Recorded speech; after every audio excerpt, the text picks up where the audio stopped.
العجيب أن شيخ الإسلام كذلك في من قوته العلمية أنه كان يرد على المبتدعة وغيرهم من كتبهم. نعم. يعني بلسانهم يدينهم، وهذه قوة يعني يسلم لهم. نعم جدلا. نعم. وهذا يعني هو قاله عن نفسه، يقول: ما من بدعة نشأت في الإسلام إلا وأنا أعلم كيف نشأت وأين نشأت ومن الذي قال بها، الله فضلا عن تفاصيلها. يعني حتى التسلسل التاريخي، لأن التسلسل التاريخي يفيد في نقد البدعة، لا تأتي بشكلها الأخير. صحيح. وإنما تتسلسل قليلا قليلا، فمن عرفها من أصولها استطاع أن يقتلعها، مثل الفرق الباطنية. نعم، مثل الفرق الباطنية وغيرها. نأتي إلى بعض المعالم في سيرة شيخ الإسلام ابن تيمية رحمه الله. الشيخ رحمه الله اشتهر بالقوة والجرأة وبشيء من الحدة، لكن حدته رحمه الله كانت طبيعة، قال الذهبي: وكان فيه شيء من الحدة ويقهرها بالحلم. الله أكبر. يعني كلنا عندنا يعني الطبيعة البشرية. طبائع البشرية. موسى عليه الصلاة والسلام كان حادا، لكن الله هذبه. وابن تيمية رحمه الله كان حادا، ولا نقول إن الله هذبه، وإنما نقول إنه هذب نفسه وأراد أن يلتزم سنة النبي عليه الصلاة والسلام فوفقه الله. ولذلك فإن في سيرته معالم جميلة جدا جدا.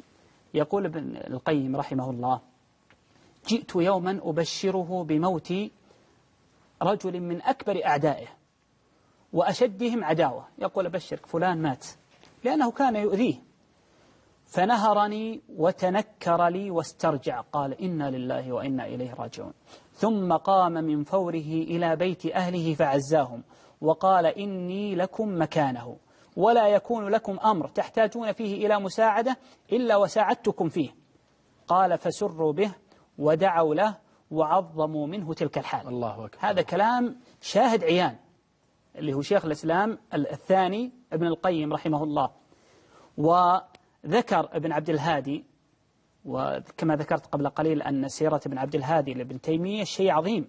نعم. وهو من الخاصين بابن تيمية، أن ابن تيمية رحمه الله حصل بينه وبين خصومه الكثير من الإشكالات في العقيدة وكذا، فوشوا به إلى السلطان فسجن.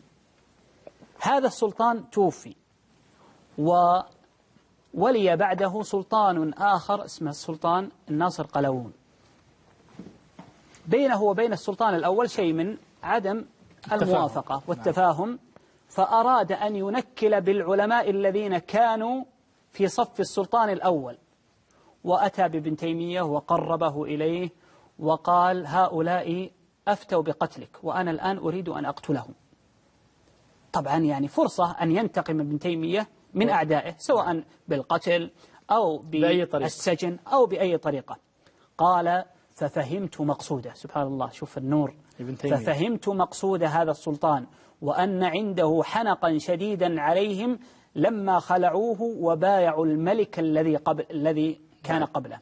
قال: فشرعت في مدحهم والثناء عليهم وشكرهم، وقلت له: إن هؤلاء لو ذهبوا لم تجد علماء في دولتك، وأما أنا فهم في حل من حقي ومن جهتي، وسكنت ما عنده فيهم حتى سكن. الله أكبر. قال ابن مخلوف قاضي المالكية: قال: ما رأيت كريما واسع الصدر مثل ابن تيمية رحمه الله. هذا الموقف دليل. نعم.